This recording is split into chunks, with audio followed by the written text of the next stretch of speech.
This is podcast 6, by the way. Good morning, everybody. Good morning to you.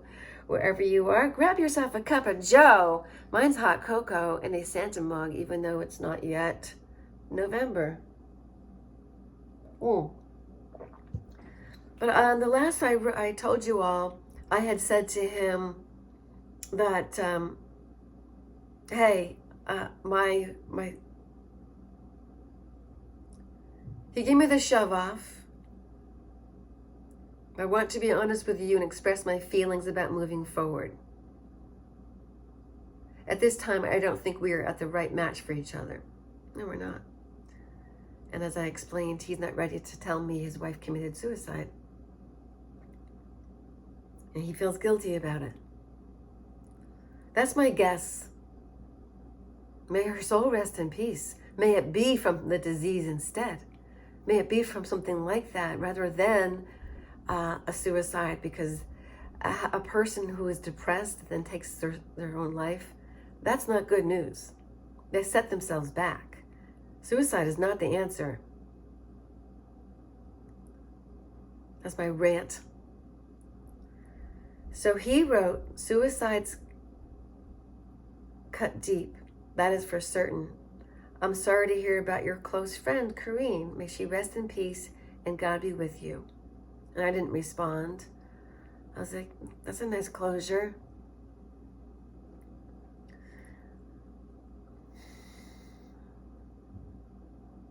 And I wanted to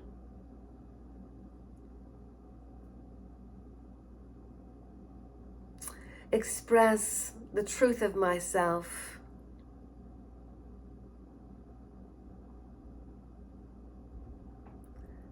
But I'm just going to tell you what I said.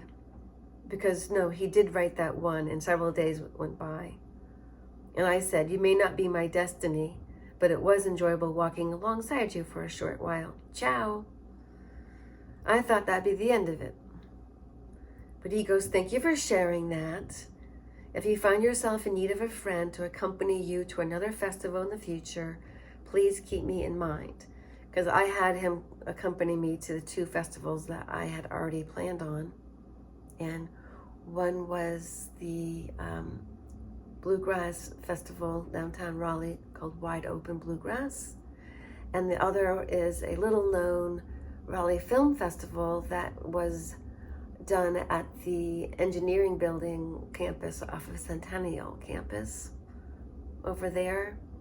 And then you can go to NAFCOT, K-O-T, NAFCOT is where we went for Ethiopian afterwards. It's a really good Ethiopian restaurant. And NAFCOT is meaningful. It's like finding at last that longed for thing, NAFKOT. And I thought it was, I'm a romantic. So anyone taking notes for screenplays, if they want to turn it into a happy ending, boy meets girl, girl meets boy, they like each other, but then boy rejects girl, and then girl says, okay, that's it then, bye. And then boy regrets it and comes back to girl, but girl's already moved on. I mean, that would be real life. But in Hollywood tragedy, also known as a romantic comedy, they would have them like her like dysfunctionally fall for him and go back to him. And then he would treat her like SHIT. I know this from experience. That you always have to stick to your laurels. And my laurels are what I told you. And so I thought, oh, Jesus, I have to let this go. Okay, so that was yesterday in the afternoon, and I let this stay overnight. I had to sleep on it because I really wanted to answer. And I wanted to answer in such a way that I realized he is unconsciously breadcrumbing me.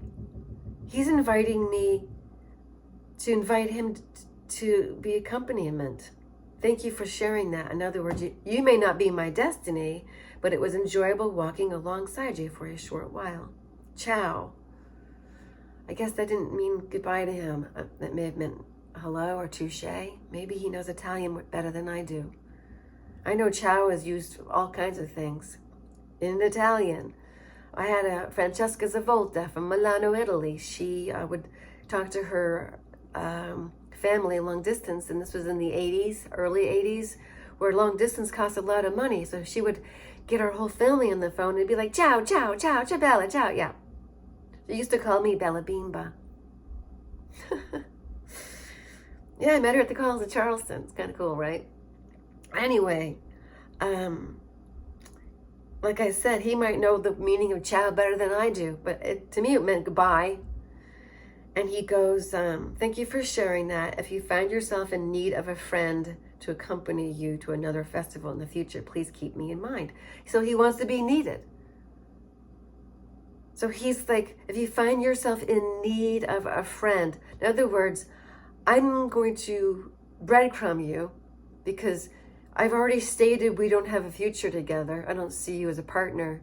But now I'm saying to you, if you find yourself in need of a friend to accompany you to another festival in the future, please keep me in mind. That's called a breadcrumb, my friends.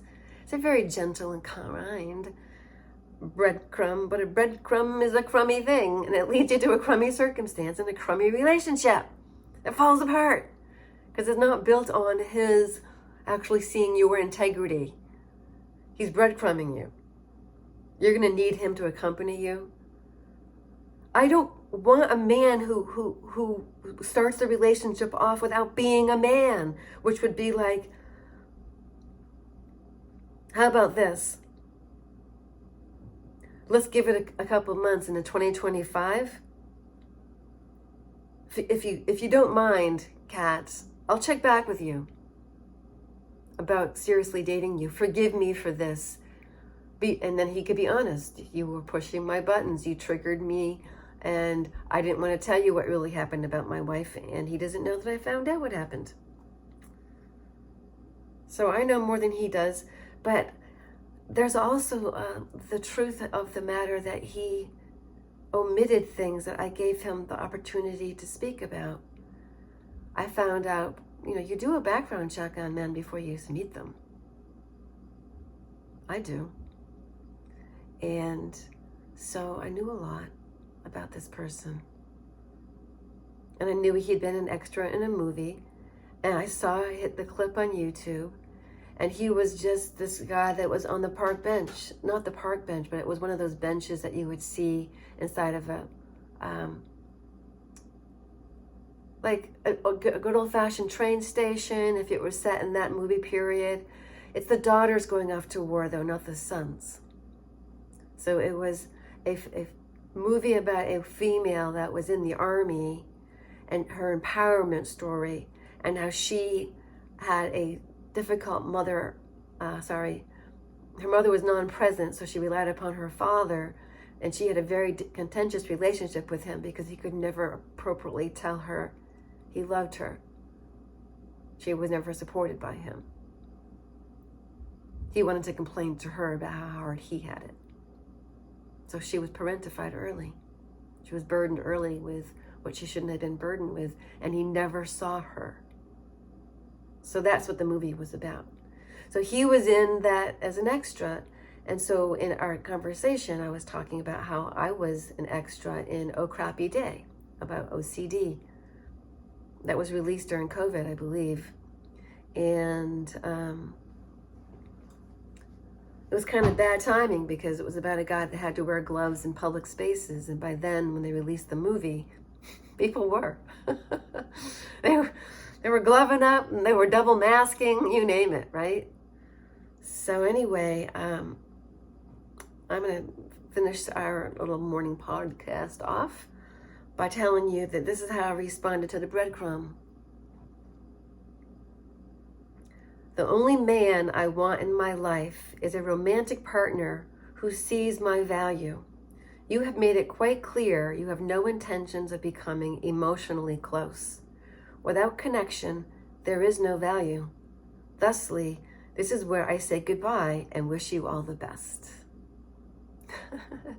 Cheers, party, everybody. I did it. I resisted.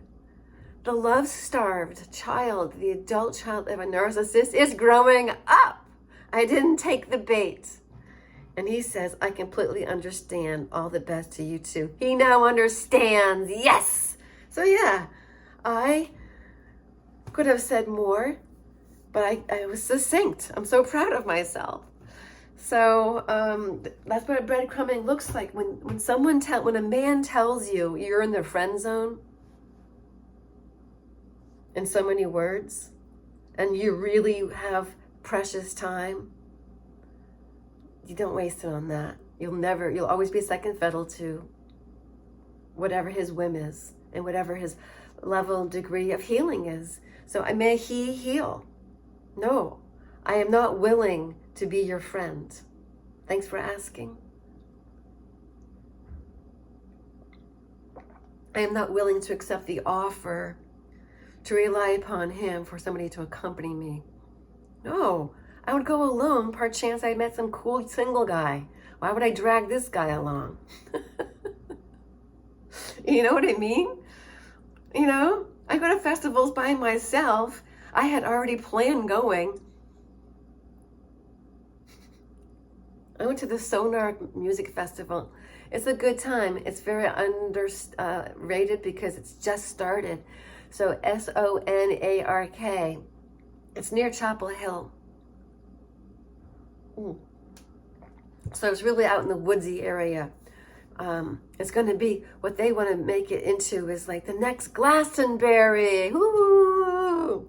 So get ready for that, folks. But in the meantime, I wanted to celebrate my win with you. More later.